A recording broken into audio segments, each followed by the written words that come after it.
These disclosures will unveil the concealed facts that will take many fans and industry artists by surprise. Tommy Shaw attributes his fame to his own accomplishments. The story of Tommy Shaw starts in September. November 11, 1953. Tommy Rowland Shaw was born in Montgomery, Alabama. Growing up he was surrounded by a cultural fusion of country, rock, and blues elements in the center of the American South that would later influence his style of music. Shaw's love of music was evident at a young age. Swiftly turning to the guitar, he began to refine his voice. By the late 1960s and the early 1970s, he was already playing in Montgomery with local bands. These minor but influential gigs helped him gain confidence and skill, which prepared the way for the future of his professional career. His commitment to his profession was evident even in these formative years, and he gradually established a solid local reputation as a dependable vocalist and guitarist. When fate stepped in 1975, a major breakthrough occurred. Styx, already a well-known group at the time, was getting ready for a significant national tour when its original guitarist, Jan Kurilewski, abruptly left. Shaw's band urgently needed a replacement. He was the ideal fit because of his talent. This chance not only altered his life's course but also influenced Styx itself's future. Getting involved with a group that was already generating traction required Shaw to change quickly, and he stepped up to the challenge with vigor and resolve. When he arrived, a fresh energy into the group, establishing a lineup that would later come to characterize one of the most iconic periods in rock history. By 1976, Shaw has already established himself in Styx. Lead vocals and co-writing were featured on Crystal Ball, his day but significant contribution to the music of the group. The song showcased his voice prowess and songwriting prowess, signifying the start of his significant contribution to the band. In addition to bringing new creative vitality, his arrival expanded the Styx musical range. Bands soon noticed, and Shaw started to build himself as a vital voice in the band's developing sound, not just as a new member covering a void. Late in the 1970s scene, Styx soared to fame, and Shaw's contributions were prominent. The band put out consecutive hits from 1977 until 1979, pieces of 8 to 1978 and The Grand Illusion, 1977. These albums became cultural icons of the time. In addition to being commercially successful, Shaw's compositions shone out, especially with songs like The Angry Young Man, Fooling Yourself, and Blue Collar Man, which both demonstrated his keen musical sense and richness of lyricism. His ability to combine meaningful storytelling with hard rock driving helped establish Styx as one of arena rock's most well-known acts. This time frame is still regarded as one of the band's best moments, with Shaw solidified as a creative force. Shaw further solidified his status as a hitmaker in 1981 with Too Much, I Have Time on My Hands. The song, which was included on the Paradise Theater CD, became one of Styx's most well-known successes. Its relevant lyrics and enticing melody have made it popular among fans. Shaw's talented ability to write songs that appealed to general listeners further enhanced his position in the band. By this time, he was not only the newbie but also a key figure in forming the identity of the band. The early 1980s saw the height of achievement, with Styx filling stadiums across and controlling radio broadcasts, but not everything was peaceful behind scenes. Styx had started an ambitious project by 1983. Project, with the concept-driven rock opera album Kilroy Was Here, as Shaw made a substantial contribution with his guitar and voice, and the album revealed escalating creative conflicts inside its group. Shaw was among the members who leaned toward the theatrical direction, while others welcomed it, keeping a rock sound that is more conventional. These disparities in perspective led to conflict, and by 1984 Shaw made the decision to divide the Styx. One era came to an end with his departure and the start of another. A fresh chapter began in the mid-1980s when Shaw sought a career on their own. Girls with Guns, his debut solo album, was released in 1984, that demonstrated his independence as a performer and lyricist. The album attracted interest and enabled him to keep developing musically. He further solidified his solo identity in 1985 with the release of What If. Even while these initiatives fell short of Styx's stadium-filling years, they showed Shaw's adaptability and dedication to developing as an artist. Shaw's professional journey took when he teamed up with Ted Nent in the late 1980s. Things took an exciting turn. Michael Cartellone and Jack Blades will form the supergroup Damn Yankees. Thereby fusing powerful songwriting with hard rock intensity, the trio found instant popularity. High Enough, one of their hits, and Coming of Age became a mainstay of the rock scene in the late 1980s and early 1990s, demonstrating Shaw's ability to succeed in yet another musical environment. The Yankees gave Shaw the opportunity to try something different, creative realm, while connecting with a new audience, and their accomplishments further cemented his reputation as enduring and adaptable musician. In the 1990s, Shaw kept investigating Gavati endeavors. He collaborated with Jack Blades once more after Damn Yankees recorded a second album, creating the band Shaw B. Blades this time. They collaborated to release Hallucination in 1995, a record that demonstrated a more personal and unadorned approach to writing songs. Shaw's artistic abilities were showcased in this effort, which focused on harmony, acoustic arrangements, and richness of lyricism. It served as yet another illustration of his versatility and development in any musical context. The narrative came full circle when Shaw returned to Styx's in the mid-1990s. The group had made the decision to get back together, going on tour and putting out new music. During this time, the organization is slicky, as both new and old admirers welcomed their comeback. Shaw was a key player in preserving the music, making contributions to albums such as 1999's Brave New World, The Mission 2017, and Cyclorama 2003. Every project demonstrated both a respect for Styx's past and a determination to continue developing their arts. In the band's reassembled lineup made sure that their sound stayed true to itself while also developing from the 2000s into the 20s and beyond. Tommy Shaw has continued to be a vital component of Styx's sustained achievement. He has contributed with his upbeat performances, unique songs, and unusual vocals. Maintain the band in the forefront of the timeless charm of classic rock. Shaw and Styx are on an international tour and have kept up a devoted following, and won over younger generations, who were initially introduced to the band. The problems and conflicts Tommy Shaw had with artists, the tale behind Tommy Shaw's it would be impossible to discuss Styx's career without mentioning the tumultuous 1980s period, when one of the greatest popular rock bands of the era disbanded in a flurry of arguments and conflicting visions. Styx's have enjoyed years of success with historical albums such as Paradise Theatre and The Grand Illusion, which dominated the airwaves in packed arenas. However, behind the band's pristine image was starting to show cracks. The distinctions in creativity became more pronounced with each newiness. DeYoung preferred theatrical ideas and lavish plays, but Shaw advocated for a go-back to simple guitar-driven rock. In their ambitious rock opera, that band Kilroy was present, represented that division, and displayed DeYoung's dramatic, but Shaw was annoyed that the song was deviating too much from its rock foundation. Tensions permeated recording sessions, live performances, and rehearsals, fostering an environment that became more tense. The situation reached a breaking point by the middle of the 1980s. The breakup of Styx was bittersweet. For Shaw, it was the demise of Ensemble that had made him famous throughout the world, but it also allowed him to pursue new innovative paths without sacrificing quality. The crash signaled a conclusion as well as a fresh start, propelling him into the following stage of his musical career. Following Styx's split, Shaw aimed to he needs to change and establish a new identity away from the shadow of his old band. The latter part of the 1980s provided him a chance when he joined forces with Michael Cartellone, Ted Nant, and Jack Blades to form the Super Damn Yankees ensemble. On paper, it was a strong partnership that brought together four experienced musicians who each contributed their unique qualities.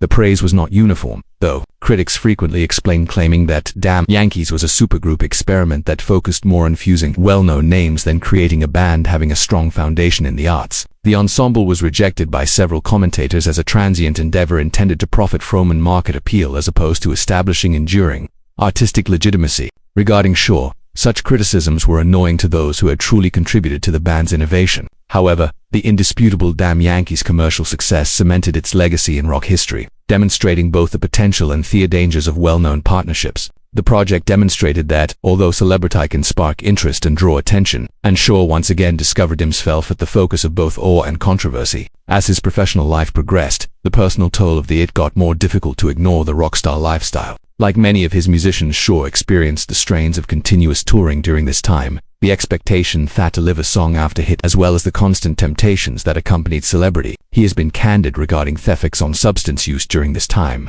recognizing the ways that the 1980s rock culture as a whole promoted extravagance, and the constant tempo of traveling frequently which makes it simple for musicians to get caught up in detrimental patterns. However, Shaw was able to stay clear of the scandals and destructive spirals that made headlines and brought down many of his contemporaries. Capacity to remain composed in the face of such difficulties attested to his self-control and fortitude. Despite the effects of the lifestyle, Shaw discovered how to maintain his attention on the music that had motivated him from the beginning. These encounters molded him as a person and as a performer, imparting in him a sense of equilibrium that would be essential to his long-term professional success. The difficulties he encountered during this time period taught him lessons rather than shattering him that made him more determined and helped him stay in the business for a long time. Even as Shaw went on with new initiatives and partnerships, while the past persisted, especially in the shape of his protracted conflict with Dennis DeYoung, his former band, the disputes that had never fully recovered from fractured Styx's in the 1980s. Additionally, the gap between Shaw, Young, James G, and DeYoung persevered through the years. As Styx's moving forward under the leadership of Young and Shaw, DeYoung frequently said he wanted to get back together because he thought that original and owed it to their fans who still treasure their music and to their heritage. He freely expressed his desire for one final tour together, an opportunity to commemorate the band's legacy and provide closure unified front. However, Shaw and Young continuously refused, indicating claimed they had no desire to relive the fights or reopen old scars. The group was split apart by that once. Fans have remained split over this rejection. While some people believe that the original lineup will never perform together again, others still hold out hope for reconciliation. The fascinating career of Dennis DeYoung. The voyage of Dennis DeYoung starts in February. He was born on the 18th of 1947 in Chicago, Illinois, into a humble family that would eventually pave the way for a remarkable career in music. In 1961, ATD is only 14 years old. Young joined his neighbor Chuck to form a musical trio, John Pennew as well. This initial partnership sowed the seeds of what would eventually form Styx, a band that combined hard rock, progressive rock, and pop in ways that were unmatched by other acts at the time. There was no denying their musical chemistry, and it wasn't long before their enthusiasm developed into a more ambitious goal, transporting them from local performances to professional. The group's debut recording came about as a result of their increasing popularity. By 1970, Wood and Nickel Records contract, and with this significant achievement, they formally took on the moniker Styx. The name selection might have drawn criticism because of its legendary origins associated with the Greek mythological river Styx, but it provided the band with a persona that was both enigmatic and unforgettable. This was an important time for DeYoung, not simply because it not only signaled the start of Styx's music career but also cemented his position as energetic creative force, juggling his duties as a keyboardist and principal vocalist. Styx's self-titled debut came out in 1972. Album, even while it didn't instantly make them famous. It was a vital initial step that enabled DeYoung to display his variety as a vocalist and his talent for writing catchy songs. This foundation started to pay off as the group kept trying new things and improving their sound for the ensuing years. From 1973 to 1975, Styx 2 and The Serpent is Rising are among the albums that Styx has released. Wonders they started to get more widespread notice during this time. The band's first big song, Lady, which was featured on Styx 2, DeYoung's ability to write a ballad that struck a mix between emotional depth and commercial appeal was partly responsible for its popularity. Appeal. Styx were gained traction in the competitive market thanks to the song's popularity. The rock scene of the 1970s, but for Styx, the true turning point came with the publication of The Grand Illusion in 1977. This album demonstrated their actual commercial success, fusing ambitious topics with approachable rock. DeYoung's compositions, especially the now famous Come Sail Away, were defining characteristics of the Styx's sound and make an appeal. His dramatic staging and soaring vocals set Theban apart, captivating fans' attention and solidifying his standing as Styx's creative heartbeat. The popularity of the record not only raised Theban but also showed how DeYoung's impact on their creative orientation was expanding. In 1978, Styx's next successful album, Pieces of Eight, brought even more attention to DeYoung's use of theater of writing songs. Although the group persisted in striking a mix between progressive and hard rock elements, DeYoung's character became more and more defined by theatrical arrangements and musical sensitivities. This change wasn't made without friction, since some band members favored a simpler rock style, yet the success at the time was self-evident.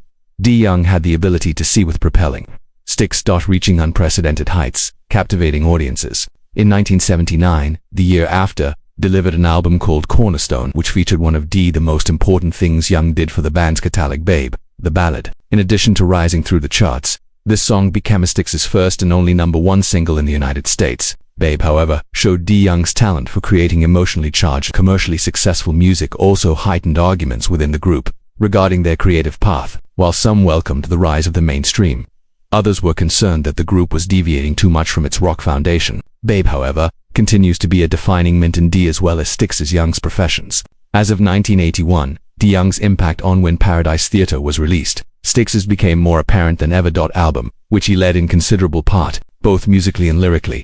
The album was ambitious, examining the ascent and the famous Chicago theater's demise serves as a symbol for larger social problems. Fans responded strongly to Paradise Theater, which peaked at #1 on the Billboard 200 and enhancing Styx's standing among the elite of rock. DeYoung found it to be both achievement on both a personal and professional level, demonstrating his capacity to combine music and storytelling in a way that was both approachable and thought-provoking. But this creative idea would shortly turn into a point of contention. Kilroy Was Here, another song by Styx's, was released in 1983. Concept album with a strong D influence. Young's creative direction. The album produced the hit Mr. Roboto, a song that became extremely successful but divided both fans and critics. A few some complimented its theatricality and inventiveness, while others rejected it as being too extravagant and out of sync with conventional rock. Tensions in the band.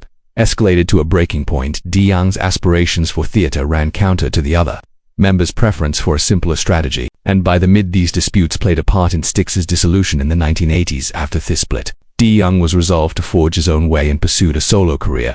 Desert Moon, his first solo album released in 1984, included the eponymous hit track, which peaked at number 10. However, Desert Moon demonstrated DeYoung's capacity to thrive outside of the parameters of Styx. Later albums like Boomchild and Back to the World, 1986, failed to duplicate its triumph in 1988, even though they have no commercial influence. These endeavors demonstrated his determination to keep developing as an artist despite changing trends in music. In 1990, DeYoung and Styx's had a brief return. Despite the limited return at first, a larger reunion took place in 1996, and the live CD Return to Paradise was released in 1997, and the 1999 motion picture Brave New World. These initiatives reignited interest in long-standing admirers, but fundamental conflicts persisted. By 1999, DeYoung had to step aside once more, this time because of health concerns. He acquired light sensitivity and persistent exhaustion from a viral disease, which made performing unavoidable to meet the band's exacting demands.